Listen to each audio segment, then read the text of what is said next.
Do you struggle finding time for yourself? I think so many of us do. The minute our feet hit the floor first thing in the morning, we've just got a million things in our minds and we start the day off in a panic. And I often tell women that, you would never step outside your home without having had your shower, brushed your teeth, fixed your hair, put your makeup on. We do all these rituals that get us ready for the outside world, to get our physical structures out the door. But we don't take as much time or even carve out time for ourselves just to sit. And I don't want to use the word meditation because, people, I don't know how to meditate or it takes too long. Just sit. I mean, if you have 5 minutes, wonderful. If you have 10 minutes, even better. If you have 1 minute, whatever time you have, just sit and just be. And I also like to start and end my day with gratitude. I like to begin my day with gratitude. I have a gratitude journal, and in it I put the date, and I'll just write 4, 5, 6, 10 points that I'm excited, I'm grateful, and I'm thankful for. And I've found this to be a very, very powerful ritual that I have kept up for many years. I think it's so important that you start your day with yourself because it will set the tone for your entire day.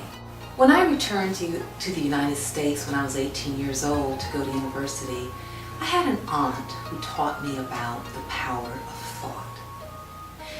Now that was one of the most profound ideas that I had ever heard, that I could actually decide, make a choice about what I wanted to see in my life. And if I held those ideas and I had an expectation of receiving them, and of course I did what I needed to do to move toward my goals, that I could actually reach them. At 18, that was a pretty profound idea. And so I continued to study whilst I was doing my little, what I thought was boring work during university.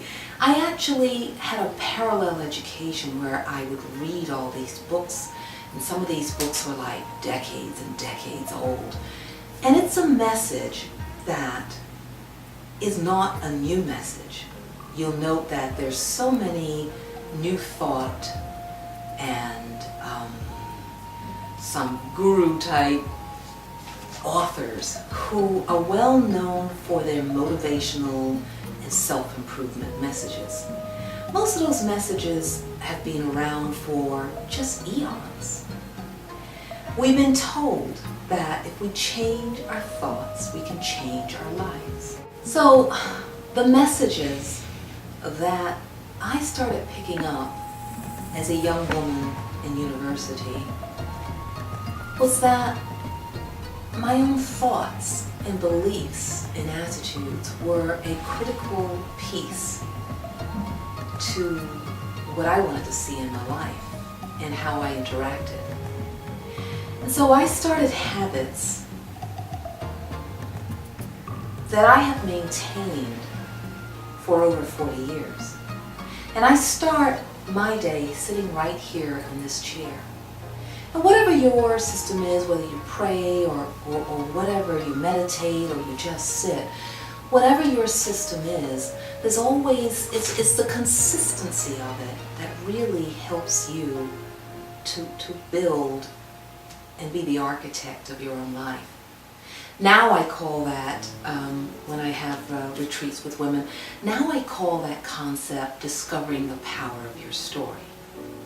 We all need to discover the power of our stories. One of the habits that I established when I was very young was to, every time I read a book, of course I've always been an avid reader, so I'm one of these people who underline in their books. So I would underline the things that really spoke to me. And a lot of times what happens when we either go to workshops or go to conferences, you get all rah-rah motivated and excited, but you don't take it home with you. You don't really take something that can sustain you on a day-to-day basis. And so I began habits that would sustain me on a day-to-day basis. So what I would do is I'd write down some of the quotes that really, really spoke to me. And so, after I've had my quiet time, prayer, whatever it is I decide to do, immersing myself in the feeling of the day that I want to start, how I want to begin my day, I would just take these cards. I love writing some of the key things that I have found very empowering for me. I write them on these index cards. And here's one that says, as above, so below. As within, so without. I call these cards my self-talk cards. We're talking to ourselves. I actually heard that we have 50,000 thoughts a day. Phenomenal.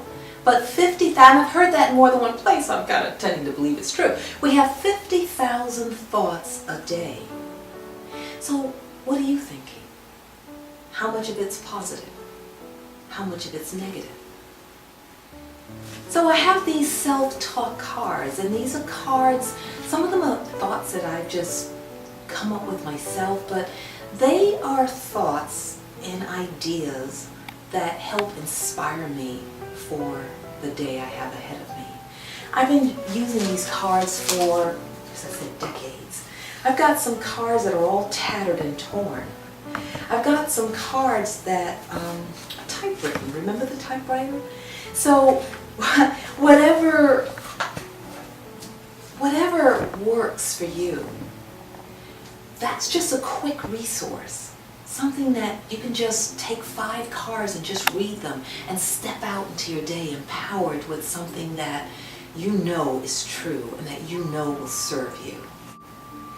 Another tool that I did really for myself, but then because of the interest of other people, when I shared the CD with them, I've actually made that also available to others, is a guided reflection. I call it a guided reflection. And I don't know if you've heard, but people say, and you can do this for yourself, is take some statements. You can just read it. Tape yourself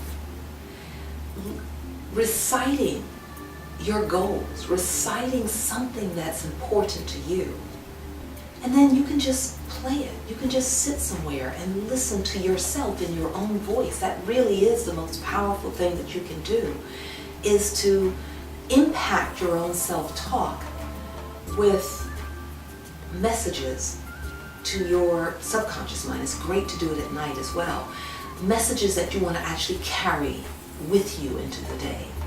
And so I have this CD called Guided Reflections, and a lot of it is basically the messages, the quotes, the belief systems that I have embraced and that I believe in.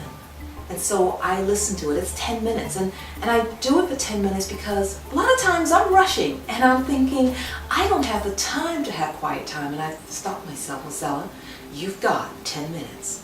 And so I will sit down in this chair and I will play my CD, or sometimes I'll put headphones on and play it on a little CD player and sit and listen to what I know I need to hear before I start each day. One thing that I think is really critical to success in any given day, and we can only live life day at a time, moment by moment, is planning. I remember Winston Churchill said, plans are useless, but planning is invaluable. I was told by a Hindu monk that we only have 24 hours in a day. We all know that. But that he said that the best way that we can live a balanced life is to, and now listen to this, 1/3 of our time, of our 24 hours, that's 8 hours, 1/3 in rest, 1/3 in work, and 1/3 in play. Now, 8 hours of rest, well, the older we get, the harder it becomes to get the 8 hours, okay? So we get what we can. 8 hours of work, most of us are working beyond more than 8 hours, so that's an easy one. Where I got stuck was 8 hours of play. How do I play for 8 hours? Well, you can divide up your day however you want, and I have chosen how I divide up my time as well, but just hearing that formula gave me some idea that I really need to be in better control and in better balance in my life so that I could be more fulfilled. So to make sure that play for me, I included anything to do with myself, my family, my friends, my home. So even cleaning and cooking, that's playtime. That's playtime. These are things that bring joy. We have to take responsibilities. You have to take responsibilities. I have to take responsibility for my own mind.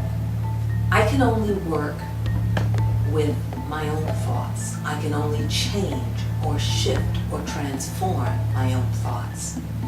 So one of the most empowering things that you can do for yourself every day, wherever you choose that place, you might decide to have your quiet time outside, wherever you decide, just make sure you stop and that you honor yourself and that you love yourself and that you fuel your mind with the kinds of thoughts that will take you through your day.